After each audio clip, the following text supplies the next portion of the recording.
Cet épisode vous est offert par Yamaru Photo, collectif de photographes maliens. Bienvenue sur votre podcast dédié à l'art et à ses métiers, La Pause d'Art.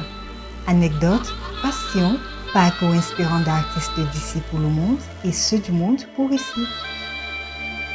À suivre donc La Pause d'Art. Il y a aussi une casquette que tu portes très bien et que des fois les gens ignorent. Tu es éditeur. Oui. La maison Douta. Éditeur par obligation, toujours. Voilà. Tous ces projets-là, en fait, si tu veux. Donc, comme je te disais, quand j'ai commencé donc à vouloir avoir une idée de ce que je voulais faire de mes œuvres, je me suis dit, mais pourquoi. On m'a suggéré qu'il fallait que je fasse un livre. Donc, je me suis dit, mais pourquoi pas. Donc j'ai commencé à aller voir les maisons d'édition. Ils disaient oui, mais le jazz, tu sais, on a déjà fait plein de livres de jazz et tout ça, donc ça ne nous intéresse pas. Et comme moi, j'avais rencontré pas mal de musiciens, j'avais d'abord choisi comme sujet, comme thème, jazz et esclavage. Je disais toujours que oui, non, mais c'est particulier, je travaille sur la musique et l'esclavage. Ça n'intéressait personne. Et donc, comme une fois, donc j'étais voir un éditeur, il m'a dit, écoute, je vais faire ton bouquin, mais il faut que tu trouves les partenaires qui vont payer pour le bouquin. Mais moi, je prends 70% de ton... Hein, et les bénéfices. Et à partir de 4 000, ou je sais pas, ou 2 000 exemplaires, ou de 4 000 exemplaires, tu commences à toucher... Non, tu commences à toucher 20%. Après, au fur et à mesure que le livre se vend, on augmente... Je dis que, mais comment? Donc moi, j'ai fait, non seulement je fais le livre, on monte le livre ensemble, ce sont mes images, et toi, tu viens... Et en plus de ça, ce sont mes textes, et en plus de ça, c'est moi qui cherche les sponsors. Et toi, tu t'assois parce que tu es dans une édition, tu veux manger sur mon dos, quoi. Ouais. Et alors, j'ai dit non, j'ai dit au gars, ok, d'accord. Mais finalement, j'ai réfléchi, j'ai dit que je ne vais pas faire ça. Donc, je me suis débrouillé avec mes petites économies et puis aussi avec le soutien de ma femme, c'est très important, avec laquelle on a fait ce premier projet-là. Donc, route du jazz. Et c'est comme ça qu'est né Douta. Douta, qui veut dire l'image en Douala. Je trouvais que c'était un bon nom pour une maison d'édition. Et donc on a fait Douta et je me souviens très bien que la maquette, c'était un ami, Baptiste, qui veut partir de l'Afrique Univisu, que j'ai obligé à faire la maquette parce que je disais que tu avais la capacité, tu peux le faire, et il l'a fait. Il est aussi photographe. Et donc quand le premier livre est sorti, les gens étaient heureux, quoi. Moi-même, je te dis heureux, mais les gens étaient heureux de voir que... Enfin... Tu sors un livre où on trouve une sélection de tes photos, de tes meilleures photos. Et ce livre m'a permis quand même de faire énormément d'expositions. Mais avant d'arriver là, s'il te plaît, j'aimerais que tu nous dises qu'est-ce qu'il y avait ou qu'est-ce que tu voulais vraiment véhiculer dans ce livre-là. En fait, d'abord, avant même de faire le livre,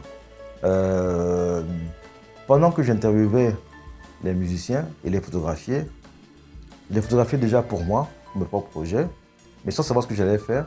Mais j'avais toujours une question. Comme chaque fois que je voyais ces musiciens, tous étaient noirs, afro, on m'a dit, je leur demandais, mais comment est-ce que vous exprimez votre africanité dans la musique?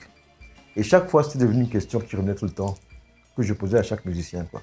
Et du coup, je me suis rendu compte que j'avais un sujet. Parce que chaque fois, les musiciens me parlaient de la façon dont ils jouent leur instrument. Il fallait qu'ils entendent un peu le côté africain, tout ça. Donc du coup, leur façon de jouer, pour moi, leur façon de jouer était leur identité. Et c'est comme ça que venait l'idée de Route du Jazz. Et voilà. Donc c'est vraiment instinctivement. Je ne savais pas que j'allais vraiment aboutir à ça, quoi. Et comme j'ai eu beaucoup d'interviews et beaucoup de réponses qui allaient vraiment dans le sens de l'esclavage, c'est comme ça qu'est né le sujet.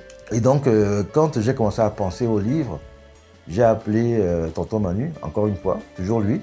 Il est toujours dans les parages. Et je lui ai dit que voilà, j'ai un projet de faire un livre. Est-ce que ça te dirait de faire la préface? Il m'a dit, mais oui, tout de suite. Il n'a même pas hésité, quoi. Et c'est comme ça que vraiment est née l'idée du premier livre. J'ai travaillé comme un artisan pour le mettre en place. Ça a duré pratiquement 1 an pour faire la maquette avec le maquettiste, choisir les photos, trouver un imprimeur, aller même en Italie aussi, créer l'association parce que c'est une maison d'édition associative. Et puis, voilà, et puis se lancer, quoi. D'accord. Et quand tu fais un livre comme ça, en tout cas, pour ce premier livre-là, Parce que n'ayant pas l'expérience de ça, par exemple la sélection des photos, tu te basais sur quoi? Quels étaient tes critères? Est-ce que tu prenais des photos pour lesquelles tu avais peut-être une histoire particulière? Parce qu'on prend des photos, mais des fois, il y a des photos qui nous parlent plus. C'était quoi? Tu te basais sur quoi pour faire cela? Y avait-il une direction? Alors, la plupart des photos, on va dire 90% des images dans ce livre-là sont en noir et blanc. Et aussi, ce sont des grands musiciens que j'ai photographiés quand même. Quand tu photographies Ray Charles, quand tu photographies Ahmad Jamal, quand tu photographies Marcus Miller, Stanley Clarke, Herbie Hancock, que sais-je encore, Charlie Horn, Manu Dibango, Francis Bébé, tous ces grands musiciens-là, il fallait que je fasse un livre où les gens allaient reconnaître les artistes. L'un des critères que j'ai pris, c'est aussi que je fais un livre, d'accord, mais il faut quand même que ce livre puisse se vendre. Et quand je vois aujourd'hui l'effet que ça fait. Hier, j'étais avec Bonaventure. Oui. Bonaventure. Soubédien. Voilà. Le directeur actuel de. Le directeur artistique de la Biennale de Bamako. Voilà. Et il m'a dit, mais fais voir un peu ton livre de la route du jazz. Il regarde, il me dit, oh, il voit des musiciens. Chaque fois, il avait une réaction. Il dit, oh, ça me rappelle tel souvenir. Oh. Donc, tu vois, et chaque fois que les gens prennent ce livre-là, ils se remémorent des musiciens. Et d'ailleurs, dans le livre, il y a un musicien qui s'appelle Ibrahim Abdullah, qui est un grand pianiste sud-africain. Et donc, Bonaventure prend le livre, il tombe sur la page de Ibrahim Abdullah. Il dit, oh, il y a 15 jours, j'étais avec lui, il a fait un concert solo en Allemagne, tout ça là.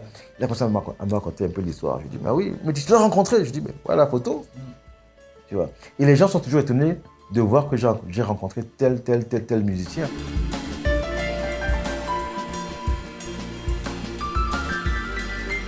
Bon, il faut dire que j'ai eu la chance aussi de, comme je suis journaliste, on m'appelait pour les interviewer et puis pour les rencontrer. Et donc, chaque fois, j'en profitais évidemment. J'avais toujours l'appareil sur moi. Hein.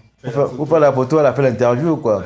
D'ailleurs, beaucoup de journalistes maintenant, même à la télévision, quand ils interviewent des grands noms, ils disent « Ah, on peut faire un selfie ou bien on peut faire une photo ».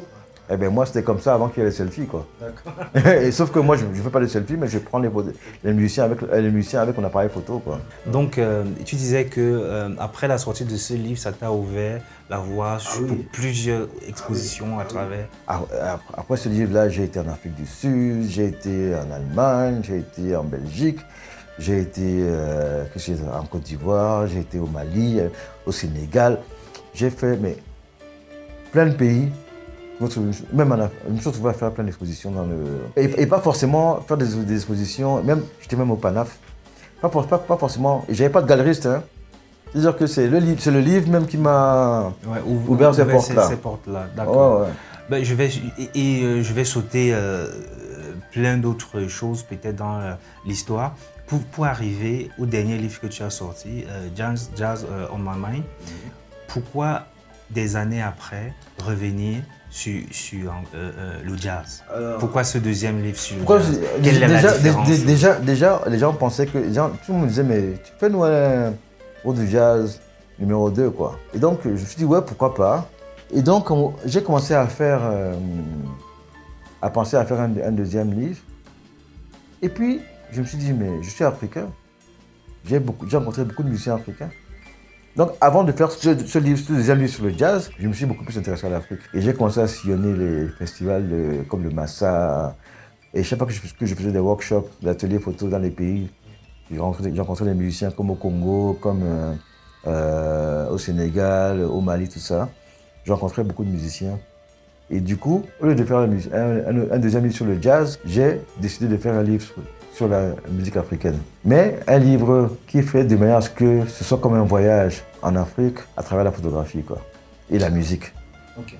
Voilà comment je fais donc ce deuxième livre qui s'appelle Africa is Music, qui parle de mes rencontres musicales dans des pays différents en Afrique avec les musiciens. Et malheureusement, ce livre-là, quand il est sorti en 2018, donc le temps qu'il se mette en place et tout ça, j'ai commencé à avoir des projets d'exposition comme on proposait. Et Monsieur Covid est arrivé, ou Madame Covid, je ne sais pas, parce que je ne vais pas avoir d'histoire. Bref, la pandémie a débarqué. Encore un mot, la pandémie. Donc, à ce moment, c'est le temps où on ne veut plus entendre la, on veut seulement entendre le. Donc, voilà. En tout cas, cette pandémie est arrivée. Donc, du jour au lendemain, je me suis retrouvé sans exposition, tous les projets étaient annulés.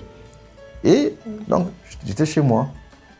Et j'ai commencé de temps en temps, je regardais mes images, je disais, ouais, tel musicien, oh, j'ai photographié en telle année, machin. Donc je me suis dit, mais tiens, au lieu que je commente ces images pour moi, ben, je vais les commenter pour les autres. Et donc, comme c'était la pandémie, il fallait que je trouve des financements pour ce livre-là. Donc j'ai lancé un appel à contribution. J'ai récolté 6 000 euros. Ça m'a permis de commencer déjà par payer la maquettiste et ensuite donner une première partie pour l'imprimerie. Après, je me suis débrouillé, tu vois.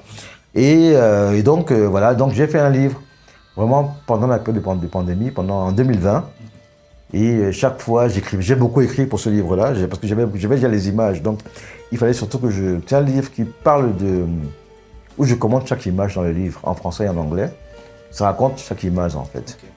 Donc voilà comment on est. Donc c'est le jazz qui est en moi. Et donc en même temps. Une sorte de mémoire. Voilà, une sorte de mémoire. Voilà, donc je me souviens de ces musiciens que j'ai rencontrés.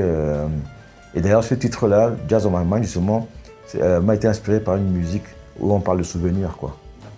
Pas Georgia, mais plutôt une musique, un disque qui s'appelle On My Mind, quelque chose comme ça, je ne sais plus. Et donc voilà, c'est un livre qui parle de mes relations avec les musiciens de jazz, comment je les photographie, dans quelles circonstances et pourquoi je les ai photographiés, quoi. La pause d'art. Donc on peut dire que le premier bouquin sur le jazz, sur la route du jazz, je me permets de dire que c'était peut-être quelque chose de plus dans le domaine du journalisme, historique. Pour beaucoup plus documentaire. Documentaire, merci. Ouais. Mais le second, c'est quelque chose de vraiment plus personnel. Oui, beaucoup plus personnel. Et puis, voilà, et puis l'année d'avant, j'avais été à New York, j'avais vu Ron Carter, qui est un grand contrebassiste. Et je lui avais dit qu'un jour, si je fais un livre, est-ce que tu pourrais faire la préface? Il m'a tout de suite dit oui. Donc tout est vraiment en place pour que je puisse faire un deuxième livre. Et je voulais faire un livre qui montre que le jazz, où je voulais pouvoir parler du jazz comme d'une musique universelle. Donc c'est pas un livre qui est centré sur les afros, mais beaucoup plus sur il y a tout, quoi. Il y a les Européens, il y a des Asiatiques, il y a des Indiens, il y a des Africains, toutes les races sont dans ce livre-là. Et donc voilà, donc c'est un livre qui parle du jazz, que moi j'aime, et des musiciens que j'aime, et voilà, donc voilà la différence, quoi. Un très beau livre que j'ai le plaisir d'avoir dans ma bibliothèque, mais il y a encore une autre casquette que les Camerounais ne connaissent pas trop. Tu crées un festival, tu fais la première édition d'un festival au Cameroun. C'est une biennale, hein? Une biennale qui s'appelait Ndouta, justement. C'est quoi l'histoire derrière L'histoire, c'est quoi? C'est que... alors ça, c'est une histoire vraiment drôle. C'est-à-dire que j'étais venu au Cameroun et puis il y a un ami qui s'appelle Yann Keinek, c'est un ami français, mais qui est né au Cameroun, qui est né à Limbé et qui avait beaucoup de relations avec les artistes. Il me dit, écoute, tu vas au Cameroun, est-ce que tu pourrais me ramener des œuvres de tel artiste? Il me donne de l'argent, il contacte les artistes du Cameroun. Et puis donc moi, j'y vais innocemment. Et puis, je rencontre les artistes. Je ne savais pas qu'il y avait toute cette grande, on va dire, famille artistique, plasticienne au Cameroun, quoi. Oui. Et donc, je les rencontre et ils voulaient que je les interviewe et que je fasse leur portrait. Ils m'avaient même payé pour ça.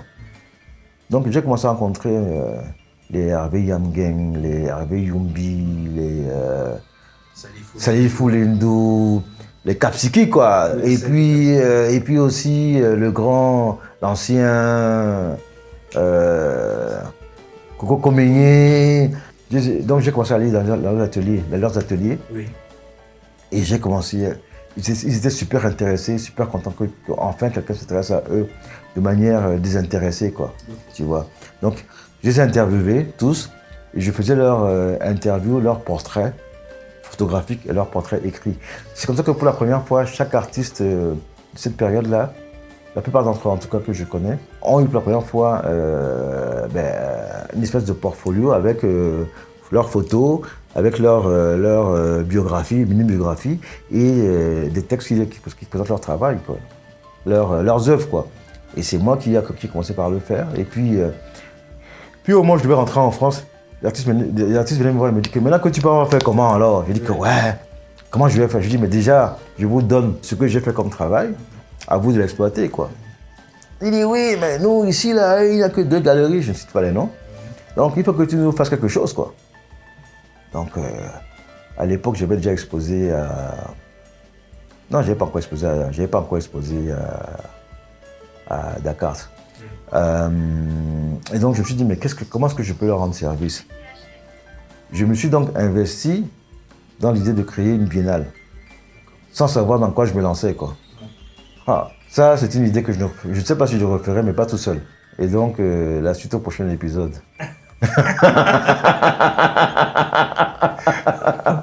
Ok, mais ici, on doit tout dire et on dit tout. Ouais, mais... non, c'est vraiment très long, quoi. C'est quelque chose qui t'a marqué. Disons que ça m'a donné envie de faire travailler pour moi-même. Parce que quand tu commences à faire une biennale, tu n'es plus artiste, tu deviens un homme d'affaires ou tu deviens un administrateur qui cherche des budgets pour créer des projets, quoi. Et ça, c'était vraiment pas ma vocation, quoi. Mais je ne me suis pas trompé, mais je me suis égaré. Mais ça m'a rendu beaucoup de services. Okay.